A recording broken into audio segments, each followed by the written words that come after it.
اللہ الرحمن الرحیم۔ باب ما جاء ان مفتاح الصلاۃ الطہور۔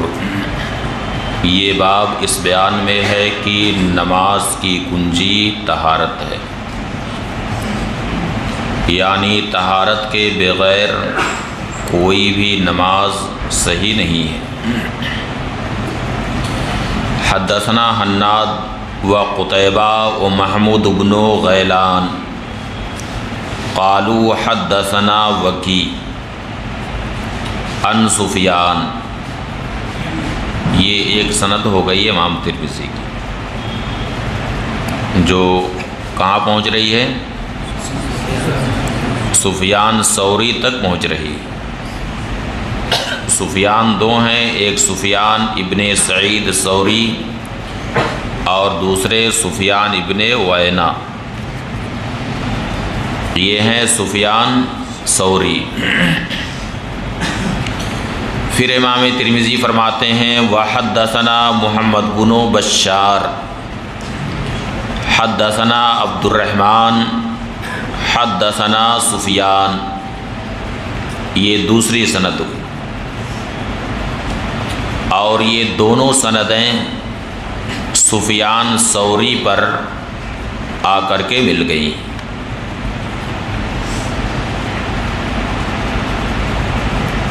یہاں دوسری سند جو امام ترمذی کی ہے، اس میں حدثنا محمد بن بشار کہا، پھر حدثنا عبد الرحمن، پھر حدثنا سفیان کہا، تو یہ حدیث مسلسل بالاسناد ہے۔ کون سی حدیث ہے؟ مسلسل بالاسناد۔ سفیان ثوری نے عبداللہ ابن محمد ابن عقیل سے روایت کی، وہ محمد ابن الحنفیہ سے روایت کرتے ہیں، انہوں نے حضرت علی رضی اللہ تعالی عنہ سے روایت کی کہ نبی کریم صلی اللہ علیہ وسلم نے ارشاد فرمایا مفتاح الصلاۃ الطہور و تحریمها التکبیر و تحلیلها التسلیم۔ نماز کی کنجی طہارت ہے اور اس کا تحریمہ تکبیر ہے اور اس کا تحلیلہ تسلیم ہے۔ تحریم کا مطلب ہے دخول فی الصلاۃ، یعنی نماز میں داخل ہونا، اور تحلیل کا مطلب خروج من الصلاۃ، یعنی نماز سے نکلنا، نماز سے فارغ ہونا۔ چونکہ نماز شروع کرنے سے پہلے بہت سارے افعال ایسے تھے جو اس کے حق میں مباح اور جائز تھے، مثلاً کھانا پینا یہ پہلے جائز تھا، لیکن جیسے ہی نماز میں کوئی داخل ہوا، نماز اس نے شروع کی، تو اب کھانا پینا اس کے اوپر حرام ہو گیا۔ اس لیے دخول فی الصلاۃ کی تعبیر احادیث میں تحریم کے لفظ سے آئی، جبکہ خروج من الصلاۃ کی تعبیر تحلیل کے لفظ سے آئی ہے، اس وجہ سے کہ نماز شروع کرنے کی وجہ سے جو افعال اس کے لیے حرام ہو گئے تھے، اب نماز سے نکلنے کے بعد وہ افعال اس کے لیے حلال ہو گئے، جائز ہو گئے، اس لیے خروج من الصلاۃ کی تعبیر تحلیل کے لفظ سے آئی۔ تو نماز کا تحریمہ تکبیر، اس حدیث سے بظاہر یہ معلوم ہوتا ہے کہ نماز کی شروعات تکبیر ہی کے لفظ سے ہوگی، یعنی اللہ اکبر سے ہی نماز کا آغاز ہوگا، نماز کا تحریمہ یہی ہے اللہ اکبر۔ یہ مذہب ہے امام مالک رحمۃ اللہ تعالی علیہ کا، جبکہ امام شافعی رحمۃ اللہ تعالی علیہ کا مذہب ہے کہ اللہ اکبر اور اللہ الاکبر ان دو کلموں سے نماز شروع ہو جائے گی، باقی کسی تیسرے کلمے سے نماز شروع نہیں ہو سکتی ہے، تو امام شافعی نے دو ہی کلمے میں منحصر کیا، ایک اللہ اکبر اور ایک اللہ الاکبر۔ امام ابو یوسف رحمۃ اللہ تعالی علیہ کا مذہب ہے کہ اگر کوئی اللہ اکبر اچھے طریقے سے نہیں کہہ پاتا ہے تو اب اس کے لیے اللہ اکبر اور اللہ الکبیر اور اللہ الاکبر ان میں سے جس کو بھی وہ اچھی طرح سے کہہ لے اس سے نماز شروع کر سکتا۔ جبکہ امام محمد اور امام ابو حنیفہ رضی اللہ تعالی عنہما کا مذہب ہے کہ اگرچہ تکبیر کہنے پر اچھی طرح سے قدرت ہو، پھر بھی نماز کی شروعات اللہ اکبر اور ہر اس کلمے سے ہو سکتی ہے جو اللہ تعالیٰ کی عظمت اور اس کی کبریائی پر دلالت کرے، لہذا اللہ اکبر، اللہ الاجل، لا الہ الا اللہ، ان سارے کلمات سے امام ابو حنیفہ رحمۃ اللہ تعالی علیہ کے نزدیک نماز شروع ہو جائے گی۔ یہ مذاہب تو آپ لوگوں نے پڑھے ہوں گے، ہدایہ میں پڑھے ہیں نا۔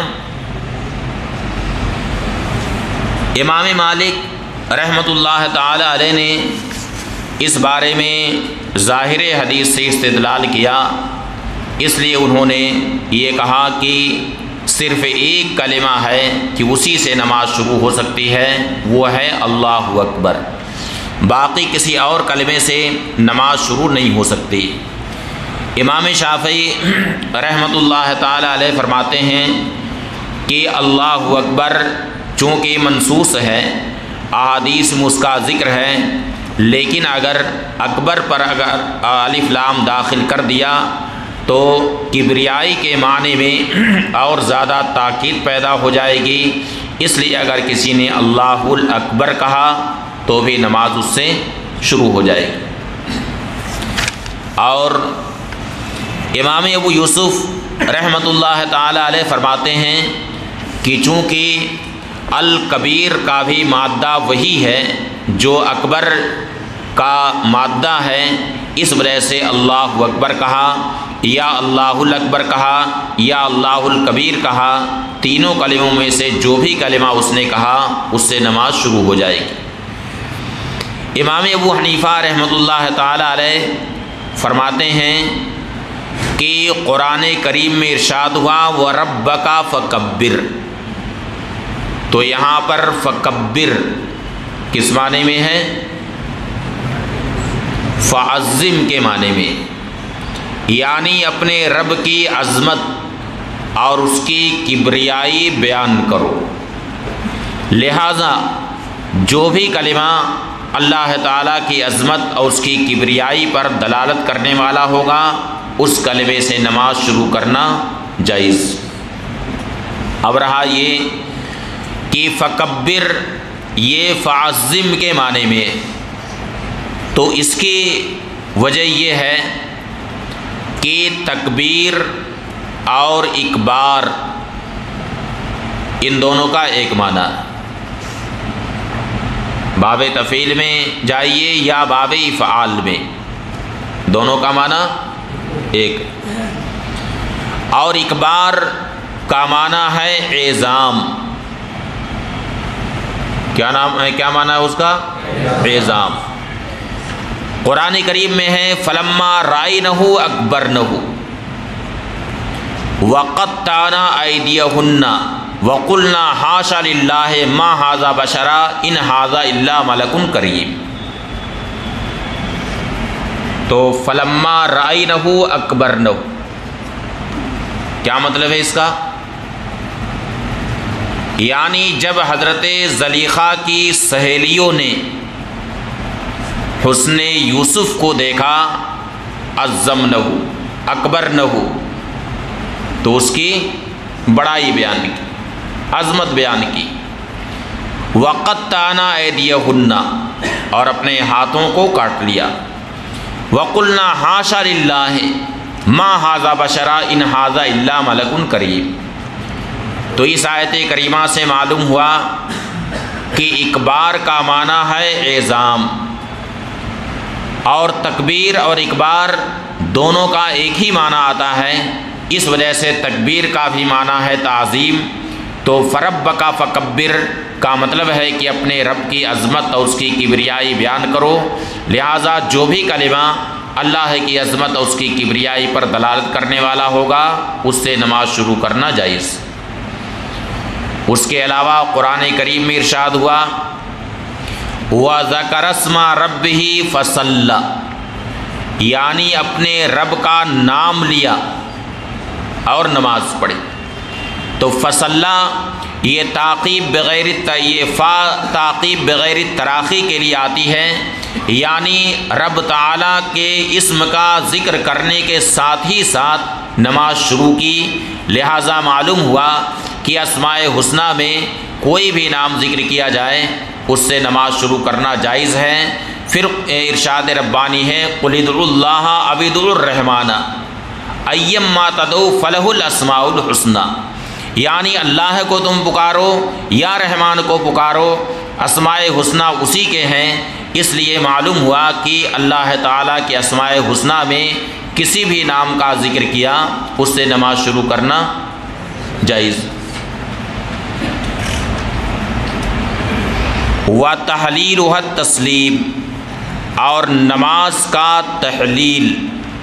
تحلیلہ تسلیم، یعنی نماز سے باہر آنے کے لیے یہ ہے کہ آدمی سلام پھیرے، نماز پڑھنے والا سلام پھیرے۔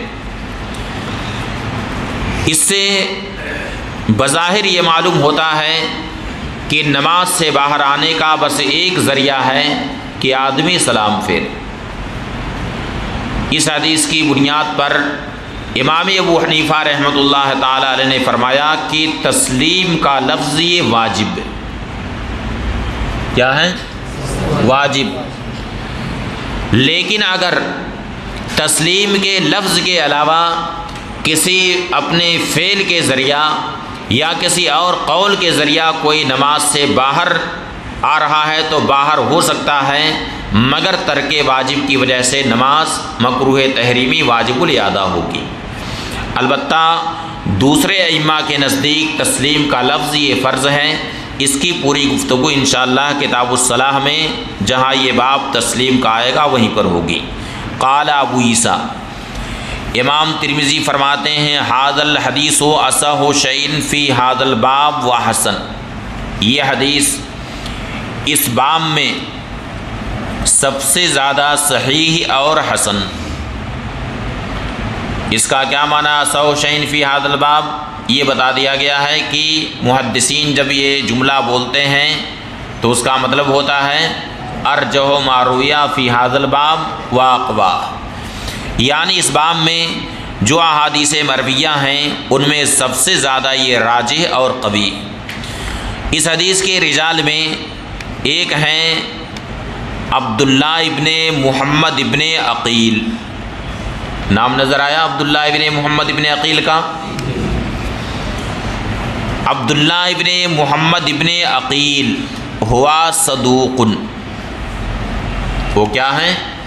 صدوق ہیں۔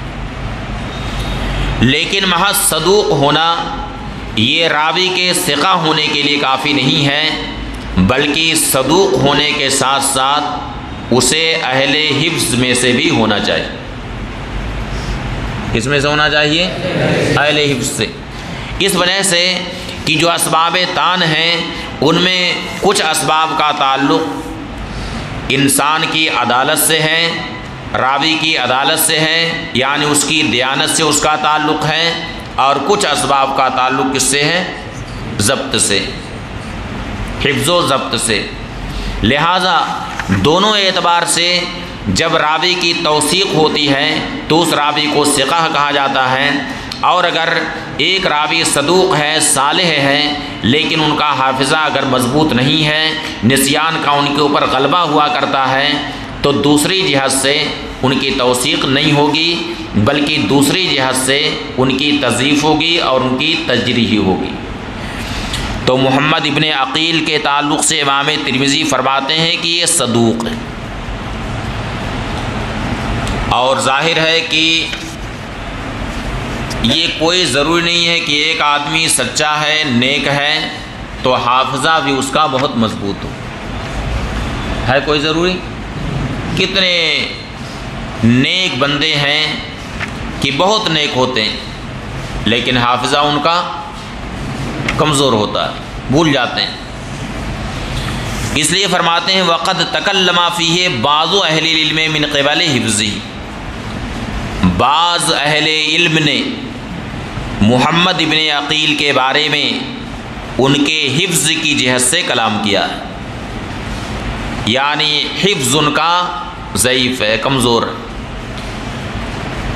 پھر امام ترمذی فرماتے ہیں وَسَمِعْتُ محمد ابن اسماعیل یقول، میں نے امام محمد ابن اسماعیل یعنی امام بخاری سے سنا، وہ فرماتے ہیں کان احمد بن حنبل و اسحاق بن ابراہیم والحمیدی یحتجون بحدیث عبداللہ بن محمد بن عقیل، امام احمد ابن حنبل اور امام اسحاق ابن ابراہیم ابن راہویہ، امام اسحاق ابن ابراہیم ابن راہویہ جنہیں اسحاق ابن راہویہ کہا جاتا، اور امام حمیدی، یہ تینوں ائمہ عبداللہ ابن محمد ابن عقیل کی حدیث کو قابل حجت کہتے ہیں۔ کیا کہتے ہیں؟ قابل حجت، یعنی ان ائمہ کے نزدیک امام احمد ابن حنبل اور اسحاق ابن ابراہیم اور حمیدی جو امام بخاری کے اساتذہ ہیں، وہ عبداللہ ابن محمد ابن عقیل کو قابل حجت کہتے ہیں۔ اس سے امام ترمذی یہ کہنا چاہتے ہیں کہ بعض اہل علم نے اگرچہ ان کے حفظ میں کلام کیا ہے، لیکن یہ ہمارے جو شیوخ ہیں امام احمد ابن حنبل، اسحاق ابن راہویہ اور حمیدی، یہ تینوں محمد ابن عقیل کی روایت کی ہوئی حدیث کو قابل حجت مانتے ہیں۔ قال محمد، امام بخاری فرماتے ہیں وَهُوَ مقارب الحدیث، عبداللہ ابن محمد ابن عقیل یہ مقارب الحدیث، مقارب الحدیث یہ الفاظ تعدیل میں سے، کس میں سے ہے؟ الفاظ تعدیل سے، لیکن یہ چوتھے درجے کا لفظ ہے۔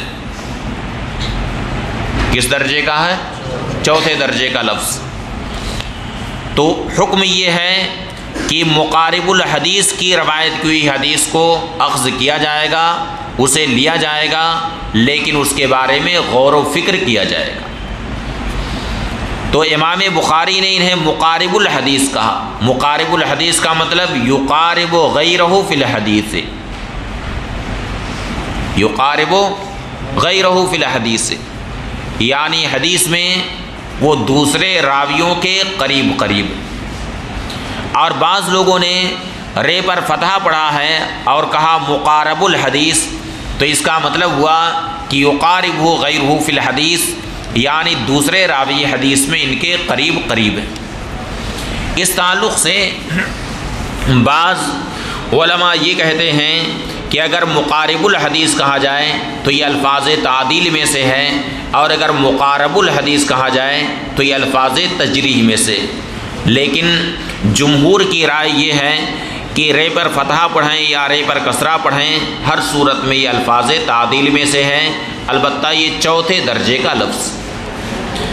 وفی الباب، اس باب میں حضرت جابر ابن عبداللہ اور حضرت ابو سعید خدری رضی اللہ تعالی عنہم سے روایت ہے۔ باب ما یقول اذا دخل الخلاء، یہ باب اس بیان میں ہے کہ جب خلا میں داخل ہو، یعنی جب قضائے حاجت کا ارادہ کرے اس وقت کیا کہے۔ یعنی کوئی بنیان میں جائے، عمارت میں جائے یا کوئی صحرا میں جائے، بہرحال جب اس ارادے سے جائے تو اس وقت کیا کہے۔ حدثنا قتیبہ و حناد قال حدثنا وکیع عن شعبہ عن عبد العزیز بن صہیب عن انس بن مالک رضی اللہ تعالی عنہ۔ امام ترمذی فرماتے ہیں کہ ہم سے قتیبہ اور حناد نے حدیث بیان کی، یہ فرماتے ہیں کہ ہم سے وکیع بن الجراح نے حدیث بیان کی۔ وکیع بن الجراح یہ کوفہ کے محدثین میں سے ہیں، اور ساتھ ہی ساتھ یہ امام ابو حنیفہ رحمۃ اللہ تعالی علیہ کے تلامذہ میں سے ہیں۔ ان کے تعلق سے حافظ ذہبی نے تذکرۃ الحفاظ میں فرمایا کہ کان یفتی بقول ابی حنیفہ، یعنی امام ابو حنیفہ رحمۃ اللہ تعالی علیہ کے قول کے مطابق وکیع بن الجراح فتویٰ دیا کرتے تھے۔ انہوں نے امام شعبہ سے روایت کی۔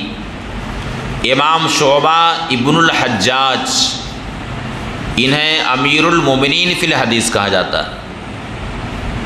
یہ کون ہیں؟ امیر المومنین فی الحدیث۔ امیر المومنین فی الحدیث کا پایہ بہت بلند ہے۔ محدثین میں سب سے اونچا مقام امیر المومنین فی الحدیث کا ہوتا ہے۔ امیر المومنین فی الحدیث محدثین میں بہت ہی کم ہوئے، انہیں انگلیوں پر گنا جا سکتا کہ امیر المومنین فی الحدیث کتنے محدثین ہوئے۔ ان میں سے امام شعبہ عبدالعزیز ابن صہیب سے روایت کرتے ہیں۔ وہ حضرت انس بن مالک رضی اللہ تعالی عنہ سے روایت کرتے ہیں، فرمایا کان النبی صلی اللہ علیہ وسلم اذا دخل الخلاء، نبی کریم صلی اللہ علیہ وسلم جب خلا میں داخل ہوتے، قال تو فرماتے اللہم انی اعوذ بک۔ قال شعبہ، امام شعبہ کہتے ہیں وقد قال مرۃ اخری اعوذ باللہ من الخبث والخبیث او الخبث والخبائث۔ امام شعبہ کہتے ہیں کہ عبدالعزیز ابن صہیب نے دوسری بار کہا اعوذ باللہ، یعنی اس حدیث میں امام شعبہ کے شیخ عبدالعزیز ابن صہیب، عبدالعزیز ابن صہیب نے ایک بار جب یہ حدیث بیان کی تو ان کے الفاظ تھے اللہم انی اعوذ بک۔ کیا الفاظ تھے؟ اللہم انی اعوذ بک۔ لیکن جب دوبارہ عبدالعزیز ابن صہیب نے یہ حدیث بیان کی تو اللہم انی اعوذ بک کی جگہ کہا اعوذ باللہ۔ یہ دونوں الفاظ کن کے ہیں؟ عبدالعزیز ابن صہیب کے۔ تو دوبارہ کہا اعوذ باللہ من الخبث والخبیث، یا یہ کہا من الخبث والخبائث۔ خبث یہ خبیث کی جمع ہے اور خبائث یہ خبیثتن کی جمع، یعنی شیاطین کے ذکران اور اناث دونوں سے میں اللہ کی پناہ مانگتا ہوں۔ اس لیے معلوم ہوا کہ بیت الخلاء میں جانے سے پہلے یہ دعا پڑھ لے تاکہ شیطانی شر سے وہاں پر محفوظ رہے، کیونکہ ایک دوسری حدیث میں آیا کہ ان الشیطان یلعب بمقاعد بنی آدم فاذا دخل احدکم الخلاء فلیقل اعوذ باللہ من الخبث والخبائث، یعنی شیطان مقاعد ابن آدم سے کھلواڑ کرتا ہے، اس لیے شیطانی شر سے محفوظ رہنے کے لیے یہ دعا پڑھ لیا کرو۔ وفی الباب عن علی و زید بن ارقم و جابر و ابن مسعود، اس باب میں حضرت علی، حضرت زید بن ارقم، حضرت جابر بن عبداللہ اور حضرت عبداللہ ابن مسعود رضی اللہ تعالی عنہ سے روایت۔ قال ابو عیسیٰ، امام ترمذی فرماتے ہیں حدیث انس اصح شیء فی ھذا الباب وحسن، انس کی حدیث اس باب میں سب سے زیادہ صحیح اور حسن ہے۔ وحدیث زید بن ارقم فی اسنادہ اضطراب، اور زید ابن ارقم کی حدیث کی سند میں اضطراب۔ فی الباب کا جو عنوان ہے اس عنوان میں آپ دیکھیں، ایک نام حضرت زید ابن ارقم رضی اللہ تعالیٰ عنہ کا، یہ صغار صحابہ میں سے، کس میں سے ہیں؟ صغار صحابہ میں سے۔ ان کی حدیث کی سند میں اضطراب، یعنی سند میں شدید اختلاف ہو گیا۔ وہ کیا اختلاف ہے؟ امام ترمذی فرماتے ہیں روا ہشام الدستوائی و سعید بن ابی عروبہ عن قتادہ، ہشام دستوائی اور سعید ابن ابی عروبہ نے قتادہ ابن دعامہ سدوسی سے روایت کی ہے اس حدیث کی۔ کن سے روایت کی ہے؟ قتادہ ابن دعامہ سدوسی سے۔ نام یاد رہے گا کہ نہیں؟ دعامہ نہیں، دعامہ، قتادہ ابن دعامہ سدوسی سے دونوں نے روایت کی۔ تو اس حد تک تو دونوں میں اتفاق ہے کہ دونوں نے اس حدیث کی روایت کس سے کی ہے؟ قتادہ سے کی۔ لیکن قتادہ کے شیخ کون ہیں اس بارے میں ان دونوں میں اختلاف ہو گیا کہ قتادہ نے یہ حدیث کس سے روایت کی۔ اب کیا اختلاف ہے دونوں میں وہ سنیے۔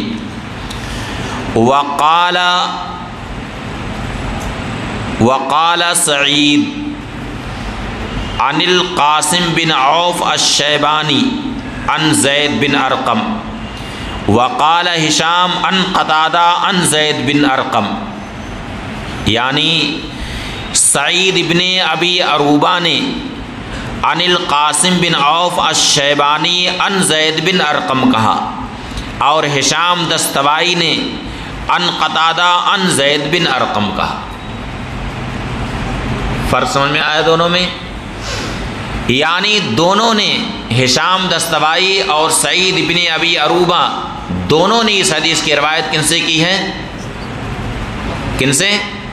قتادہ سے کی ہے۔ لیکن قتادہ نے اس حدیث کی روایت کس سے کی ہے؟ اس میں ان دونوں کے درمیان اختلاف ہو گیا۔ چنانچہ سعید ابن ابی عروبہ نے یہ کہا ان قتادہ عن القاسم بن عوف الشیبانی عن زید بن ارقم، تو سعید ابن ابی عروبہ کی سند سے یہ معلوم ہوتا ہے کہ قتادہ ابن دعامہ سدوسی نے یہ حدیث قاسم بن عوف شیبانی سے سنی۔ سمجھ گئے؟ لیکن ہشام دستوائی نے کہا ان قتادہ ان زید بن ارقم، یعنی ان کی سند سے یہ معلوم ہوتا ہے کہ قتادہ ابن دعامہ سدوسی نے یہ حدیث کن سے سنی ہے؟ زید ابن ارقم سے۔ سمجھ بات آ رہی ہے کہ نہیں؟ تو اس حد تک دونوں میں اتفاق ہے کہ دونوں نے یہ حدیث کس سے سنی ہے؟ قتادہ سے سنی ہے۔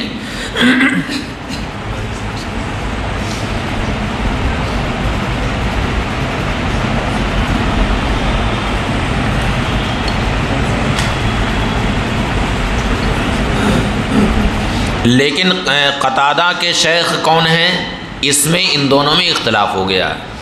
کن دونوں میں؟ کن دونوں میں اختلاف ہوا ہے؟ سعید ابن ابی عروبہ اور ہشام دستوائی میں اختلاف ہوا ہے۔ سعید ابن ابی عروبہ نے کیا کہا؟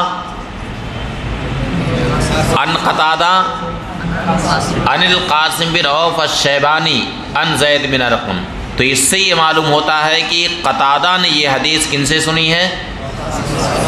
قاسم بن عوف شیبانی سے، یعنی حضرت زید ابن ارقم سے نہیں سنی ہے۔ کن سے سنی ہے یہ حدیث؟ قاسم بن عوف شیبانی سے سنی، لیکن ہشام دستوائی نے ان قتادہ ان زید بن ارقم کہہ دیا، تو اس سے یہ معلوم ہوتا ہے کہ قتادہ نے یہ حدیث کن سے سنی ہے؟ زید ابن ارقم سے سنی ہے، اور بیچ میں